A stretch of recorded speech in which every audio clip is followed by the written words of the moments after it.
Hi అండి, చూడండి కోడిపిల్లలు కనిపిస్తుందా? కోడిపిల్లలకైతే పాటకాలు పోసినాయి ఫ్రెండ్స్. పాటకాలు పోస్తే ట్యాబ్లెట్లు మందులు వేస్తారు కదా, మేమైతే కాదు, ట్యాబ్లెట్లు మందులు కాదండి, పసుపు రాస్తామన్నమాట. పసుపు నూనె కలిపి రాస్తే ఒక 10 రోజులు ఇలా రాస్తే చాలు, ఈ కోడిపిల్లలకైతే తగ్గిపోతుంది. ఇదిగో ఇట్లా బుడిపిల్లలాగా వస్తే మాత్రం పాటకాలు పోయటం అంటారండి. ఈ పాటకాలు పోసే వాటికి మేమైతే మాత్రం మెడిసిన్ అయితే వాడము, ఇంకా పసుపు నూనె కలిపి రాస్తామన్నమాట. కొబ్బరి నూనె, కోకోనట్ ఆయిల్. కాకపోతే ఓపిక ఒక 10 రోజులు అయితే రాసుకోవాలి, అవి ఊడిపోయే వరకు రాయాలండి. ఈ చిన్న చిట్కా తెలియక చాలామంది కోడిపిల్లలు అయితే చనిపోతూ ఉంటాయి. చూడండి, ఇలా అయితే చేయండి.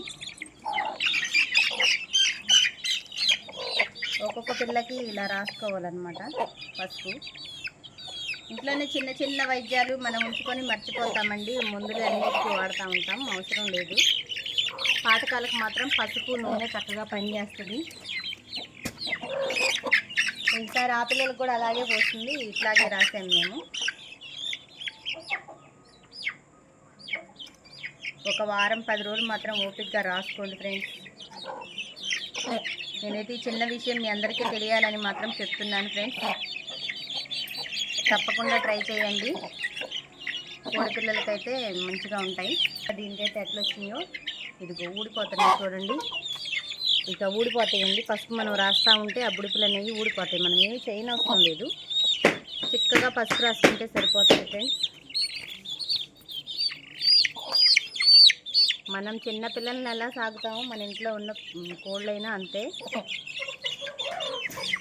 ఓపికగా అయితే చేసుకోవాలి పని.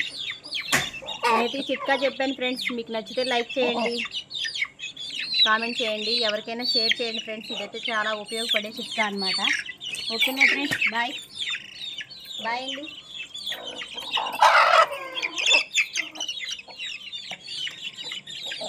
చూడండి, ఈ విధంగా అయితే పసుపు రాసుకోండి ఫ్రెండ్స్ కోడిపిల్లలకి.